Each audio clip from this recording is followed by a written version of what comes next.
நான் கேட்டு தாய் தந்தை படைத்தாரா? இல்லை என் பிள்ளை என்னை கேட்டு பிறந்தானா? தெய்வம் செய்த பாவம் இது போடி தங்கச்சி, கொன்றால் பாவம் தின்றால் போச்சு இதுதான் என் கட்சி.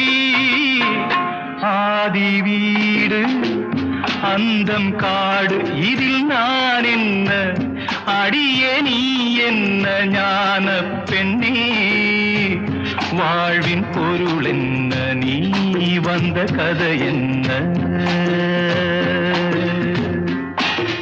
தெய்வம் தந்த வீடு வீதி இருக்கு, தெய்வம் தந்த